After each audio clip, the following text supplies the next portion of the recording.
Breaking news on Rising, the Senate has voted to confirm Robert F. Kennedy Jr. to be the next Health and Human Services Secretary.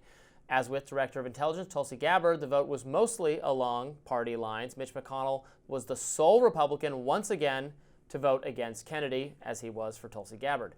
Kennedy will oversee agencies like the CDC, the NIH, and the FDA. Trump Deputy Rapid Response Director Greg Price wrote on X, "From henceforth, all food at the grocery store containing seed oils will be required to display pictures of RFK Jr.'s disapproving face." I think that's a joke, but a funny one nonetheless. The Libertarian Party, my people, celebrated the news, writing in a press release, "Last year, Robert F. Kennedy Jr. became a lifetime member of the Libertarian Party. During ongoing relationship building with the Libertarian base, Mr. Kennedy was an attendee and a speaker, and also a late presidential nominee at our convention. Today, he became the first Libertarian Party member to become head of a U.S. Department of Health and Human Services under President Donald Trump." So, Kennedy confirmed. I think that was widely expected at this point. It was going to be interesting to see, like with Gabbard, you know, he's a former Democrat or formerly on the Democratic side, so it was going to be interesting to see if that worked either way to attract some Democratic support or potentially some Republican lack of support. You know, he's someone who has very socially progressive views on abortion, for instance. I thought maybe there was going to be pro-life Republicans voting against him. But we just had Mitch McConnell voting against him. No Democrats voting for him, but he is easily confirmed. You know, I know Bobby. I don't know him really well, but I have certainly supported, until now, this confirmation. I have thought that he brought some really good conversations. However, what's happening for me at this point is that all of this is secondary to the larger picture of the authoritarian takeover that is happening in the U.S. government at this point, what Musk and Trump are doing. So I hoped in vain that Bobby would say, you know what, this is too much for me. I cannot be part of this.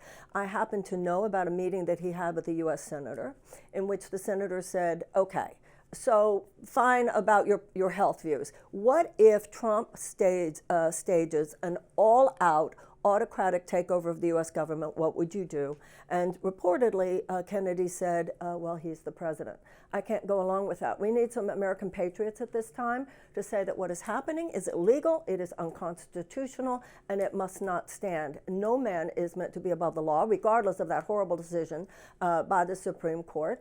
And the president is duly elected, and I respect that, but he and Musk must act within the confines of the law. I agree. Of course they must. And Donald Trump has said, well, of course we will obey. We will, if we get unfavorable court decisions, we will file appeals, but that's how it's supposed to work. We are not at the point, you know, I think you're trotting out the autocracy crisis stuff a little early. That doesn't mean it's not. Has he ignored? The time to do it is right now. Before and he's by the way, working through the court, he hasn't ignored any court decisions. Court's going to say no, yes to some of this, no to other things. Then they're going to try different ways, including with legislation, which I encourage them to do. I say this every day on this show. Can't do everything via executive order. Republicans control the Congress. Put some of the, if you don't want to spend this money that Congress appropriated, there's a process for that. It's called rescission. You send it back to them. They vote again, and then you don't spend the money. Let's make sure it happens that way. So I agree with you, it'd be a constitutional crisis if, like Andrew Jackson, you just had a president totally ignoring the court, but we're not there.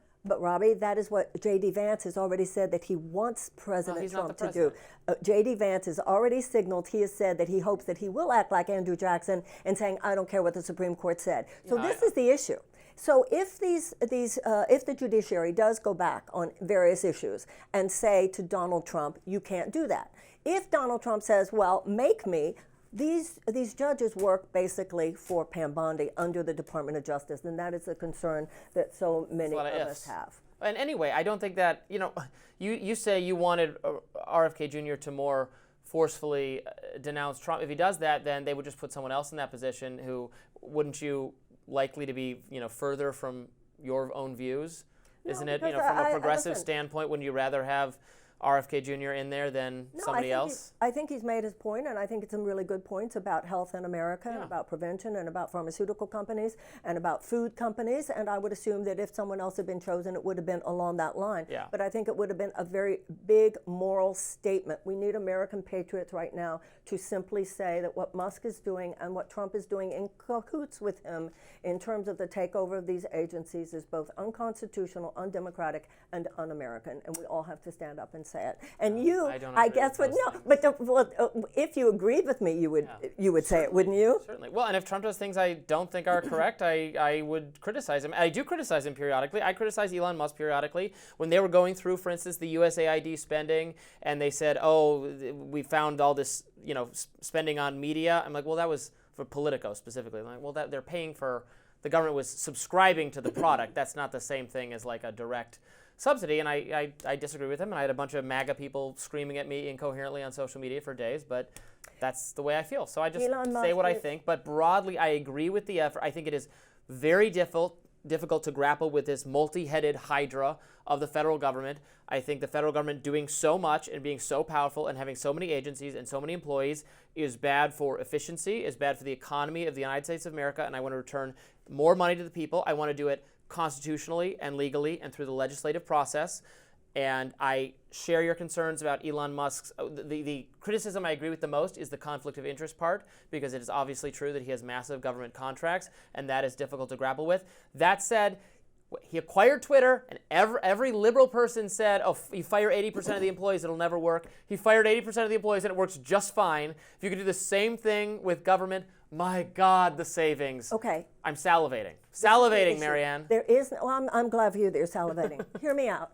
There is no democracy without a democratic process. He had promised us during the campaign that these would be. Trump won. No, that doesn't. And a Republican Congress won. Hold on. We don't democratically elect a dictator. We democratically elect a president. He has 54% I don't care. approval rating. He's more popular than the first time. You're admitting that you don't care that the basic democratic process is being dismantled here. So let me say this. The federal bureaucracy is not the democratic process. They operate in undemocratic ways. They're not elected.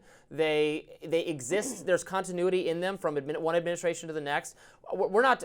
They are themselves not the government working to democratic accountability. We have no democratic accountability over the funding for everything that went on in Wuhan, for instance. These are all career bureaucrats doing what they want to do, contrary to the will of the American people and their elected representatives.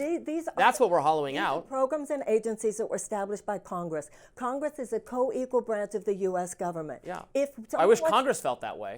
Well, I do too, but in the opposite way of what you're saying right now. I wish they would stand up for their own power rather than surrendering it to the executive. Well, I agree with that. The way they are. So what happens is that if he wants to come in and make recommendations, which could not possibly be valid if he doesn't even know what these agencies do. He's not even talking to the people. He's not even researching what these. No one knows what these agencies do, least of all the American people. Well, if he wants to come in at the behest of the president, if a president says, this is a duly elected president, if Donald Trump says, okay, the federal workforce is too big and I'm going to handle it, I'd be actually saying fine.